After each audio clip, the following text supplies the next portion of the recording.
Okay, here we go, live from NDSU. We're going to talk about vegetable cultivars, and we're going to talk about the top vegetable cultivars for North Dakota. Why? Because the success in your garden is dependent, the performance is dependent about two things: the environment of the garden itself and the genetics, the cultivars that you're planting there. And you've got to have both a quality environment and quality genetics to get optimal performance. So with the environment we talk about, you got to have good soil, fertilize properly, irrigate, disease control, weed control, pest control. Oh my Lord, that is a lot of work. And if you do all that great stuff, but still you plant a substandard cultivar, you will not get the yield that you want. So a lot of times the cultivar can make an amazing difference. I've worked with farmers and gardeners who have, in 1 year, we can double their yield by just changing the cultivar. We can double the yield just like that.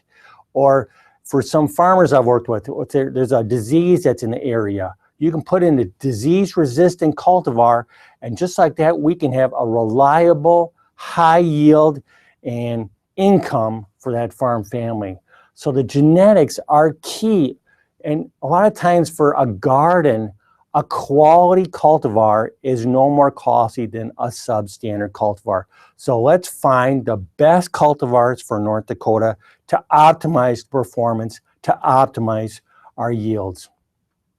What is a superior cultivar? I think it all sums up with this. It's got to be early.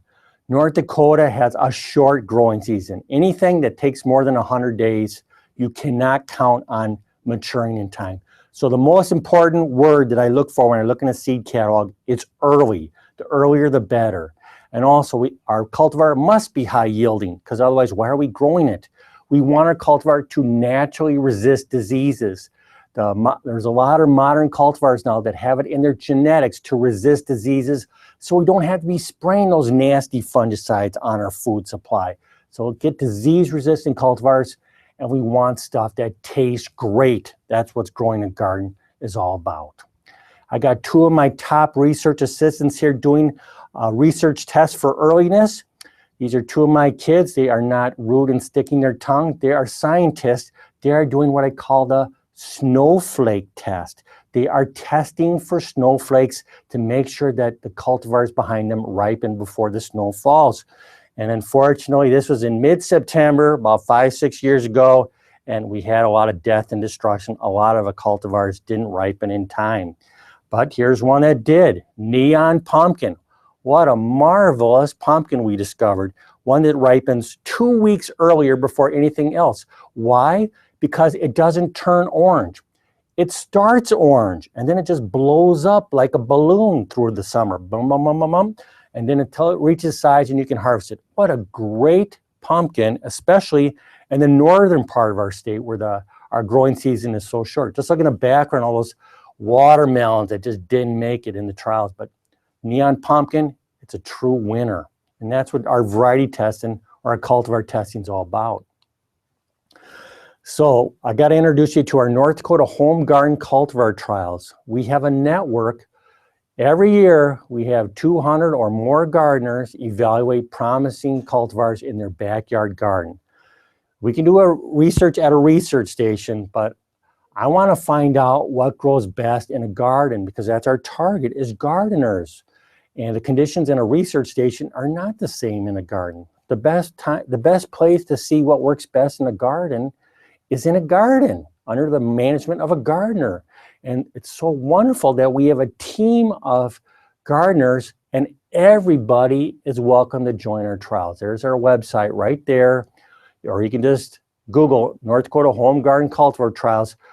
We've worked with over 800 gardeners through the years and over 1,000 throughout the Midwest, telling us which of the promising cultivars are best for us in North Dakota. And the results have been, the impacts have been significant. 98% of the gardeners say that they've been introduced to new cultivars through this program. 85% of our gardeners express higher yields. 76% say they have a healthier diet because of participating in this program. And we encourage kids to participate too. These are simple scientific studies that kids can work on with their parents or with teachers, and 73% of the kids develop skills in science. Again, kids are important for us to encourage the garden. And here's an example of one of our junior master gardeners projects. And I love this kid in the green shirt in the foreground there. And he's our target. You know, 92% of the kids in North Dakota do not eat enough vegetables. But as in the case of this kid, they sure eat enough Doritos. And there's our kid holding a upside down Dorito bag, staring at that broccoli going, what the heck is that? I never saw that before. So we got to get our kids out there and garden, and the variety trials or the cultivar trials is one way that we can make this happen. These are simple side-by-side tests. And so this year we're evaluating 45 different types of vegetables and flowers. And let's say like we're looking at 2 kinds of green beans. So we'll give you 2 packets of the green beans. We'll give you roll labels. We'll give you a 10-foot string because it's an official project. We want a 10-foot row. And we'll give you a sheet to fill out. Which of the cultivars germinated better? Which was healthier? Which was earlier? Which produced the highest yield? And which tasted better? And then finally we asked, which performed better overall? And then the key question is which one you recommend to other gardeners in North Dakota. So you get 200, 250, 300 gardeners across the state doing these tests, and you can get some meaningful results. And if you go to our website, and I'll just post it back down here, you'll see we have a research report every year. It's over 100 pages of research of all these cultivar trials. And from that comes that handout you have there as far as recommended vegetable varieties or vegetable cultivars for North Dakota. Okay, that's not my recommendations. That's your recommendations as gardeners. That's hundreds and hundreds, over 1,000 side-by-side tests done every year testing vegetables and flowers and herbs for North Dakota. So that's your information. Use it as a powerful source of applicable information to help you have a great garden. And again, all of you are welcome to participate in these trials. We'll take all gardeners, beginning gardeners and expert gardeners, young and old. And there's the website there. You see we got our seed catalog. And right now we're filling out those orders right now to get the seeds out to people right now. So please, everybody's welcome to participate. The bigger the team, the better results we're going to get. Okay, from that, let's talk about some of the best performers. And I always ask, who knows what vegetable this is? And usually I get the answer of a cherry tomato, but it's not a cherry tomato. If you look carefully at the leaves, this is asparagus. This is an asparagus fruit. And you may not know this, but there are boy and girl asparagus plants in the garden. And the girls, they live a balanced life. They produce spears, but they also produce berries. They produce fruits. And those fruits take a lot of energy out of the female plants. And that's why when it comes to asparagus, if you want spears, we got to go with the all-male cultivars. It's the one time, I think, in nature where men are superior to women, maybe the only time, so I'll take it. But all male varieties, and we talked the Jersey boys, Jersey Giant, Jersey Knight, Jersey Supreme, they're the superior all male varieties that will give us the highest yields. Beans, there's all kinds of beans out there. This year I'm especially interested in a purple bean that's called a Purple Queen Improved. It's the bean of 2016 from the Vermont Bean Seed Company, and we're testing that this year. But I want to encourage you to try something different this year besides the standard green bean, and that is try a filet bean. These are long, slender, crunchy beans. The variety Crockett is an amazing producer of quality beans, and I can tell you right now that when I fill out our seed orders, we'll get 5 times more orders now for filet beans than we do with the standard green beans. Our testers have seen them both, and they see the value of filet beans. I encourage you to give them a try. Just explore a little bit in your garden. You'll just be amazed at some of the results you see. Here's a new beet that's available this year called Avalanche. It's a white beet. This won the All-America Selections Award. And an All-America Selections winner is one that has performed well across the USA. But in my personal opinion, All America Selections kind of gives emphasis on novelty crops. So I don't think avalanche beet is anything special, but we're going to test it against another white beet, but we'll see what happens. It could be, it's supposed to be a milder flavor and it won't cause staining. We'll see what it's about. That's part of what we do, is that we like to try new cultivars. Maybe we'll discover something amazing, but sometimes when we do research, we find that some things are not that amazing either, and we need to get that information out to people.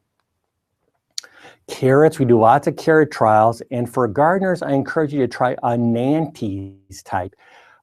Most of us don't have a deep enough soil for the Imperator types, and the Chantilly types those are good. Those are big clubby carrots that we can use for juicing, but generally for a home gardener, the Nantes types are the types that do well.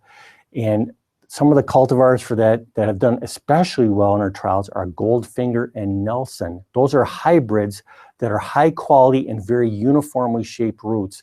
Scarlet Nantes is an open pollinated, cheaper seed type, but try those Nantes types. And also with carrots, I encourage you to try pelleted seed. Try the pelleted seed. The seeds are much bigger, and that way it's so easy when you space out the seeds. You don't have to be messing around with the thinning on your hands and knees, being very careful when you thin out those tiny carrot seedlings. So use pelleted seed. Corn, there is so many amazing cultivars. When I was a kid about 100 years ago, I used to grow sweet corn, and we used to bring that down to the Minneapolis Farmers Market. And it was the standard, we call it normal sweet corn. You pick it at night, you drive it down to the Minneapolis market, and then I had to sell all that corn that next morning because that corn only stayed sweet for 24 hours. The corn today, the super sweets and the sugary enhanced types, are 2 to 3 times sweeter, and they hold on to their sweetness.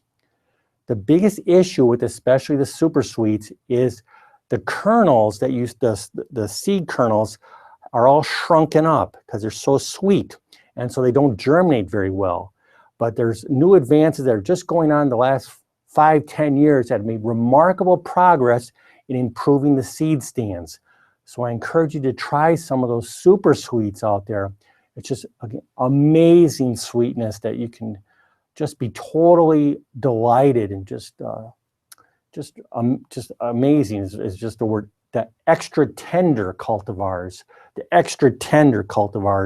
that's a group that's especially done well in our trials. And again, you see the list of all our recommended cultivars on that handout you have.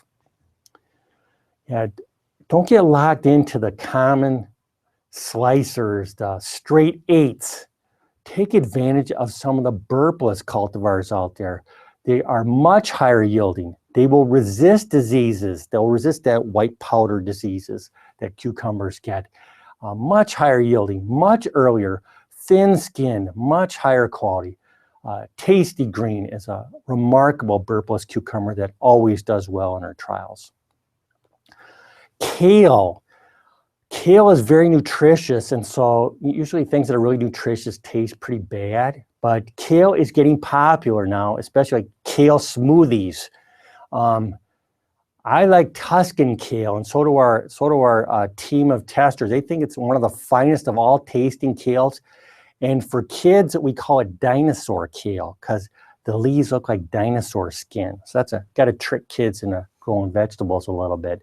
So if you want to try kale, grow it in the fall so that it will mature under the cold nights, and kale can take to 20 degrees, and the cold temperatures will actually make it milder tasting. And it's a great way to improve your diet, is growing kale in the fall. Give it a shot. Romaine lettuce. There's all kinds of lettuce and leaf lettuce. A lot of us grow leaf lettuce in our garden. But again, I can just tell that our team of cultivar testers have gone away from that. They've discovered romaine. And there's some remarkable varieties. Green Forest is one that's done very well in our trials, Green Forest. But experiment with romaine lettuce and look for heat-resistant types. They're very easy to grow. They're very crunchy, and once you grow them in your garden, you're not going to go back to leaf lettuce, okay? Try romaine lettuce. Melon trials are always a challenge here in North Dakota because our growing season's so short and cool. The most reliable cantaloupe is Athena. It's early, and I guess the word is reliable. When you plant Athena, you can pretty much count you're going to get some good tasting cantaloupe. But I also ask you to explore some other types out there, and one is a Gallia melon. It's really hard to grow honeydews in North Dakota. It's just not warm enough. But they're Gallia melons, and the cultivar Arava has a wonderful, like, tropical flavor to it. Give it a try. They're earlier than cantaloupe, more reliable, and just a remarkable taste experience. Just give it a shot. Peas. I remember I gave a talk about 5 years ago, and a lady came up to me and she says, "How come you don't recommend Lincoln peas? What's your problem, Tom?" And I go, "Really? Lincoln? Never heard of it." And so the next year we planted Lincoln peas, and they've been our winning cultivar every year, Lincoln. And I like growing like a couple rows of peas in my garden, but I also like to take advantage of some of the types, like the snow peas out there that do great in stir fries, and even the sugar snaps that you don't have to shell. So take advantage of all the wonderful peas out there, but Lincoln is a winner, just a sweet, reliable, and a good freezing type. Pumpkins, you heard about the neon pumpkin. If you want to grow a big pumpkin, the best big pumpkin that looks like a pumpkin, not one of those like tan-colored, old, big, saggy squashes. The best big pumpkin in our trials has been Big Moose. And there you don't have to do anything special, and you'll get a 50 to 100 pound pumpkin. That's a fun cultivar that we're trying again this year. So join our trials and try Big Moose. Gosh, it's just so fun to watch kids, their eyes just open up when they see that giant pumpkin. Big Moose is a winner. Spinach, look for heat-resistant spinach, and Olympia has done very well in our trials. And we especially like Olympia because it's a flat leaf, not a smooth leaf, I should say, not a crinkly leaf, so it's easy to clean. Olympia is a winner, and you can plant that in the spring, and also, of course, take advantage of it in the fall, the cool weather in the fall. Summer squash or zucchini. Wow, you know, people think zucchini is very productive. I tell you, if you ever grown a yellow straight neck squash, it would be amazing. And I keep thinking, I don't know why they do like biomass research on switchgrass and those kind of grasses. They should just have like straight neck yellow squash if you want biomass for energy production, because it is like, it's amazing. You go out every other day, you got to pick another handful of squash. And so, you know, sometimes people don't, and they don't respect zucchini. They don't respect summer squash. You know, we make jokes about it. We say, "Oh, gosh, I got to lock up my car because, you know, if I don't, then my neighbor's going to put their zucchini in my car," you know. And, you know, I just think, why don't we should respect zucchini. We should love zucchini. We should honor zucchini. Wow, what a productive plant. What an amazing plant. You're producing all this food for me. And instead we ridicule it. The problem is, it's not the zucchini plant. The zucchini and the summer squash, they're remarkable plants. Our problem is we just don't know what to do with it. So we should look inward to find alternative uses. And besides food, you know, when I was a kid, if we missed a zucchini harvest, we'd come back a few days later, we'd have a beautiful big zucchini that we could carve and make into like a little boat, zucchini float. You can put a mast on it, and I think you can have zucchini races down the Red River or the Missouri River. There could be like fundraising efforts here, taking advantage of the recreational uses of zucchini. And also, I think another use of zucchini that people don't appreciate has to do with the legend of Montana Maggie. And Maggie, this is a true story. Maggie was someone who had a garden, and one day a big bear came to her yard, and the bear started eating the seeds out of the bird feeder, eating the seeds. And Maggie's dog didn't appreciate that. So Maggie's dog going bark, bark, bark, bark, bark. And then the bear started getting mad. Then Maggie got off her chair, got out of the kitchen, and went out to the deck and saw that bear. And she goes, "Bear, you get away, you shoo, bear, you shoo." And that just made the bear madder. And so all of a sudden, here comes the bear charging after Maggie. She's on her deck, racing through into the kitchen door, and she's trying to slam that kitchen door closed, and she's got that big bear face right there. So what does she do? She looks for the kitchen counter. Where's that knife? Where's that knife? She just grabs something. And what does she do? She takes a big zucchini and bops that bear, and that bear startled away and runs away, not knowing what happened. So how about zucchini? A great crop that you can eat, you can play with, and you can defend yourself. Lots of great uses for zucchini. And I think one of the best varieties is Spineless Beauty. That's really a winner, and it doesn't have the prickly spines for it. The best winter squash, moving on from that, a lot of people who like winter squash will tell you Buttercup has the finest quality flesh. And Buttercup's from North Dakota, so it's got to be great. Burgess is the standard Buttercup. It's an early cultivar. The Native Americans used to plant squash in their Three Sisters gardens. They would plant squash around the edges to keep wildlife out. Now, how about would that work with bunny rabbits? Like we heard Esther talk earlier about marigolds won't stop the bunny rabbits. So you could try to plant the Buttercup squash around to protect the rabbits, but if that doesn't work, we all know there's other solutions to the bunny problem, right? Okay, there you go. That will work too. Or maybe a fence will work. That's a 4-foot tall fence.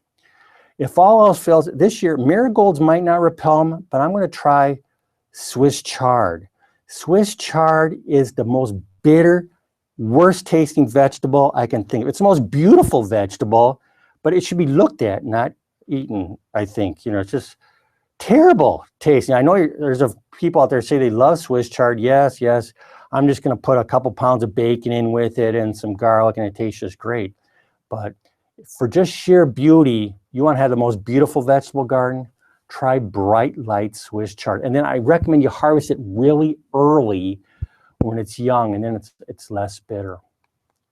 I want to talk briefly about tomatoes. A lot of people are always interested in what's the best cultivar for tomatoes.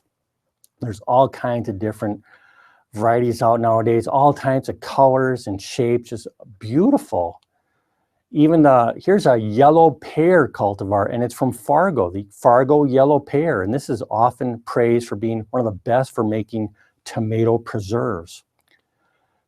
It's an heirloom, and generally I do not recommend heirlooms because they are not productive, they are not reliable, they're very susceptible to diseases. So even though it's kind of romantic to grow heirlooms, you know, you feel good about the past, but like, you know, there's a reason why an heirloom is an heirloom. We've moved on, we've made progress.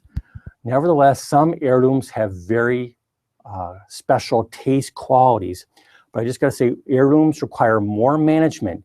Give the plants plenty of spacing. Almost all of them are very viney, so we're going to have to prune and trellis them. Never get the leaves wet at night. And I would also say just realize they're heirlooms, and they're generally low yielding. Not always, but generally they're not as reliable. So have lower expectations and you won't be heartbroken. I really like determinate cultivars. This is Roma, for example. And well, if you can't grow a Roma, then you're going to have to go to our remedial Master Gardener class next year, and because that is the easiest to grow of all tomatoes. Determinate types are nice for us in North Dakota because they're easier to take care of. A determinate vine terminates when the flower blossoms come on. So the plant is compact, and trellising is optional, and you don't have to prune them. And usually they're earlier. So a determinate cultivar is generally good for us in North Dakota. Indeterminate vines never stop growing. They just keep growing and growing. And that's good if you have a long season. Like let's say you live in Florida or something, you don't worry about frost in late September. But indeterminates require more pruning. You got to prune them and you got to trellis them.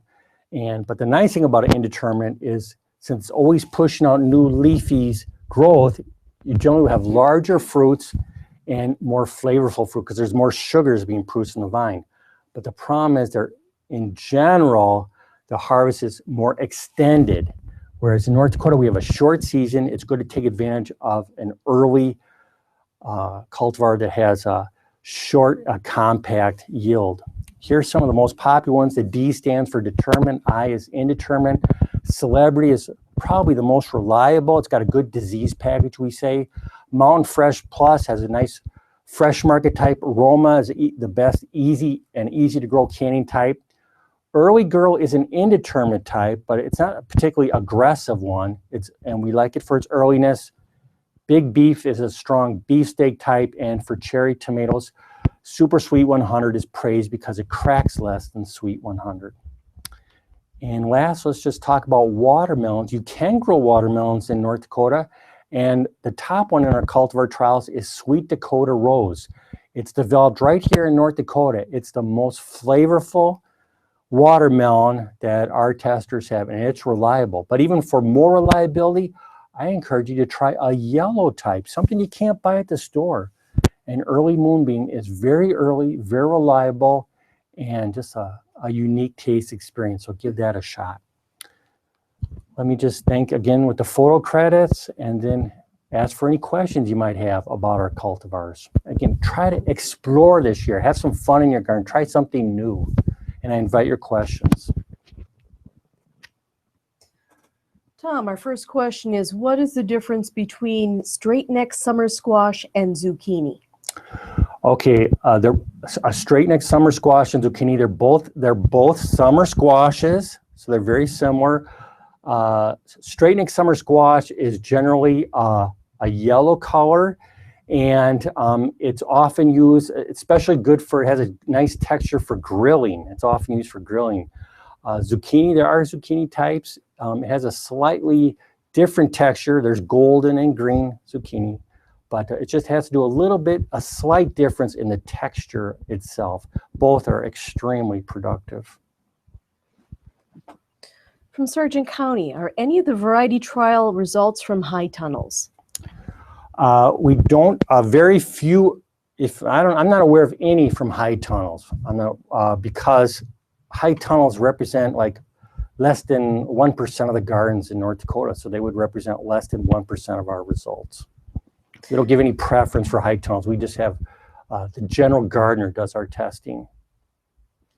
This is Esther McGinnis, and we are going to be testing tomatoes in high tunnels in Williston, Bottineau, and near Fargo. So we are trialing 9 different tomato varieties. So we will have that research to complement what you do. Okay, that's great. All right, other questions here. Can you explain what the letters are behind a tomato? I'm assuming in the catalog. Yeah, when you see in the catalog, they often list like VFN are the most common ones. Those are 3 common disorders that tomatoes get. V is for verticillium wilt, F is for fusarium wilt, and N is for nematodes. So the VFN just gives you an indication that there's resistance to these disorders in your cultivar. But I would have to say, in general, though, more and more, almost all modern cultivars have good resistance to these, and I don't pay too much attention to that VFN anymore. A lot of cultivars don't even list them after the cultivar name, but you can find that information in a related table. You can find it online, or some of the higher quality seed catalogs will have a table and list all the different diseases that they resist. Okay, from Grand Forks, what tips or tricks for growing sweet potatoes? Oh my Lord. Okay, the first thing I recommend, you move to Louisiana. That's the first thing I recommend. But you don't want to hear that for an answer. Okay, this is North Dakota. We're one of the shortest growing seasons, coolest summers in the world, or in America for sure. So this is how you succeed at growing sweet potatoes. First of all, you can find a cultivar like Beauregard. Next, have low expectations. You know, don't expect to have a high quality sweet potato root when you harvest. The best sweet potato grower I had starts his own seeds or seedlings, the sprouts. You buy slips, you plant the slips indoors, so you get a few weeks ahead of time, and then so you would do that. I guess you do it probably right now you do it. And then you would move the sweet potatoes when it's hot outside, end of May, early June, and then put your transplant out in the garden at that time. And that way we're extending the season. then maybe some, like you talk about a high tunnel or any type of protected cultivation that could generate heat would be a good thing. So maybe a low tunnel for a common gardener. But start your slips indoors. And again, you're working against Mother Nature with this. But that's the way to do it. That's what I would do. And he showed me, Corey's my sweet potato grower in Bismarck, and he shows me some quality roots that he's developed, but you got to start them indoors. Oh, we have tomato troubles here, Tom. The plant leaves dry up from the bottom up. What can we do? Okay, welcome to everybody's world in here in North Dakota. That's most likely septoria leaf spot, and the way you identify it is you see it starts from the bottom, the disease comes from soil splash onto the lower leaves, and you see little tiny lesions with like a burgundy purplish halo on them. Septoria leaf spot, I think personally, it's just like getting gray hair. It's just part of the aging of the plant. You can't stop it. I'm getting gray hair. I can't stop it. It's going to happen. And same with old tomato vines. They get it. There's no genetic resistance to Septoria leaf spot. Okay, there's no genetic resistance to it. And so what do? We try to minimize it from getting onto our vine. So what do? Good sanitation in the fall can help. You can put a barrier between the soil and the vine. You can use plastic mulching, for example, like black plastic or even red plastic mulching does best for tomatoes. And that serves as a barrier between the soil and the lower leaves. Avoid soil splash when you water. Gently water at the base of the plant. Avoid getting the leaves wet. Get on top of it early. Again, it's just like gray hair. It's going to get it. So be on top of it early, and then you can use preventative fungicides like copper or chlorothalonil is the most common chemical out there. Chlorothalonil starts with a C, CHLOROTHALONIL, or just use a copper spray to protect against infection. But I would say just expect it to happen. Try to resist it. Don't lose any sleep over it, because usually before the plant dies from it, the Jack Frost will kill your plant. Okay, can we grow fava beans here? And if so, what variety would you recommend? Okay, I have not grown fava beans here. That's another type that would like a warm season, but I think you could grow them here. I look at some northern seed catalogs, and I see them being offered. So you can give it a try. I think, again, explore. Maybe that's something I'm going to have to explore. Maybe I'll explore that with you this year. But I see it in some of the northern seed catalogs. A seed catalog, I don't want to just endorse one, but there's Johnny Selected Seed from Maine, and there's some other ones from the north like Pine Tree and Territorial from Oregon. These are some of the northern seed catalogs, and if I see something like that in a northern catalog, I can give it a try. So I don't know, I can't make a recommendation. We've never tested any cultivars of it. All right, what type of lighting should I use if I'm starting seed inside my home? Okay, as far as starting your seeds, the quantity of light makes a difference, not the quality of light. So even something as simple as fluorescent tube does the job for seedlings, and that's all we're talking about. We're just going to grow them as seedlings for a month or 1 to 2 months. And so what I do is I want to get as much quantity of light as possible. And what I'll do is I'll put here's my bed and here's my plants growing, I'll put my hand on top of the plant and I'll just drop the fluorescent tubes until my hand feels uncomfortably warm. If my hand's uncomfortably warm, that means the seedlings are uncomfortably warm. And then I'll just prop up the lights a little bit higher so the seedlings are not too warm. But I want to get as much light as possible. I don't want to put them near a cold windowsill because it's too cool for those plants and they'll get more likely to get diseases that way. So fluorescent lights are just fine. LCD lights are just fine. We usually stay away from the traditional incandescent light bulbs because they generate too much heat and not enough light itself.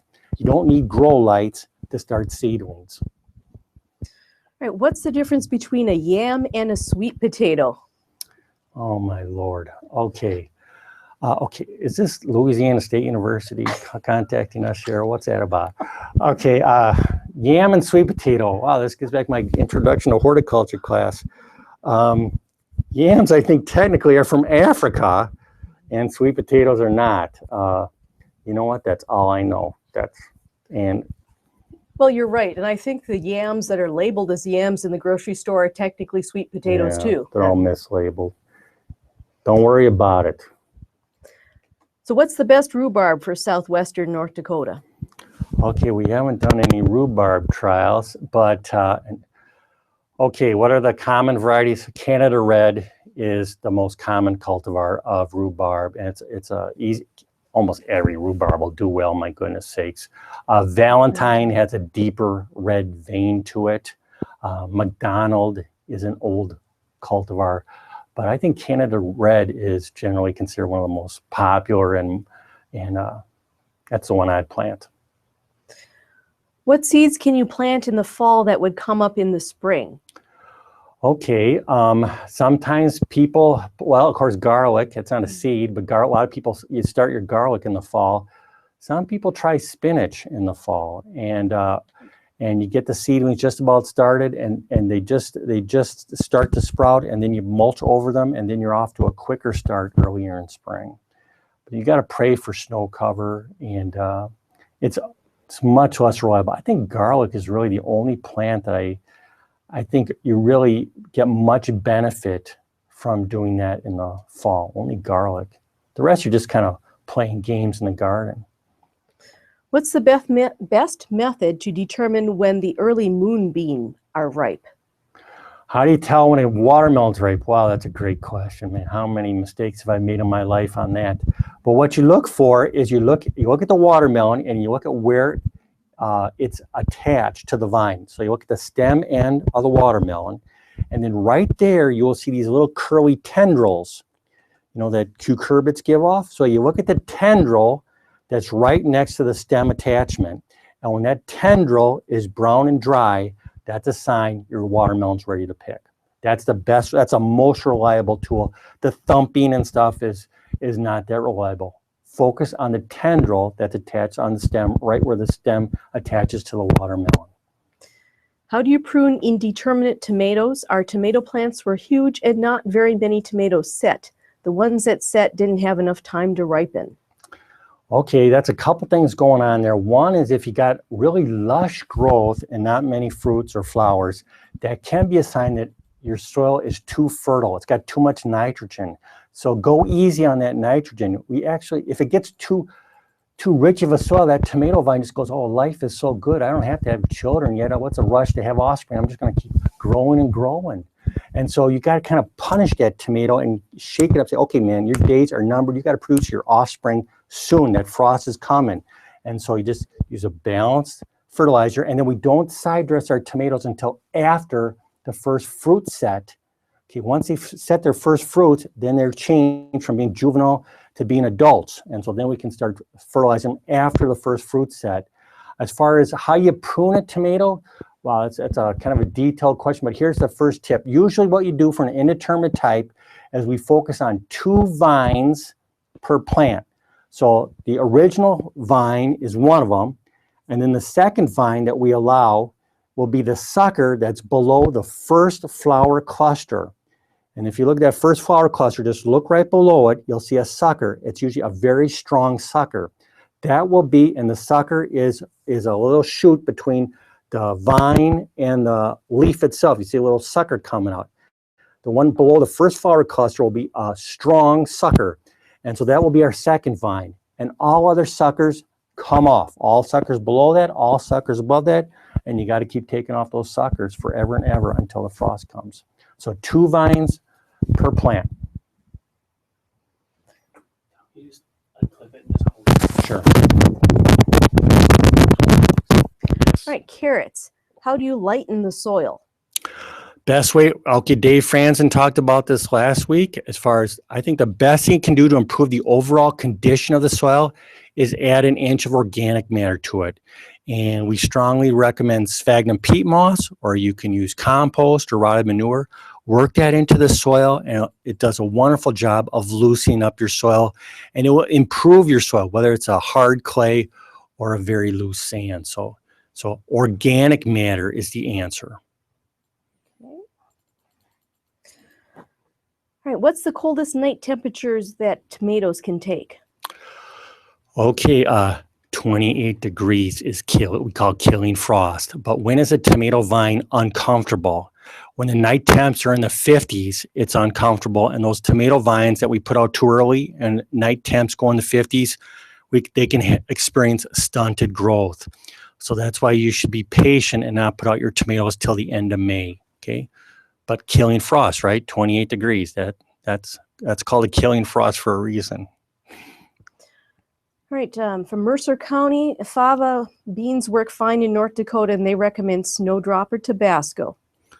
Snowdrop or Tabasco, great. All right, and Mandan has already started eating their microgreens. Wow, okay, well, maybe that's a cue to cut this talk off. So let's cut it off here, and we're going to take a 5-minute break, and then Esther's going to wrap it up, giving us a talk about how to grow microgreens. Thank you.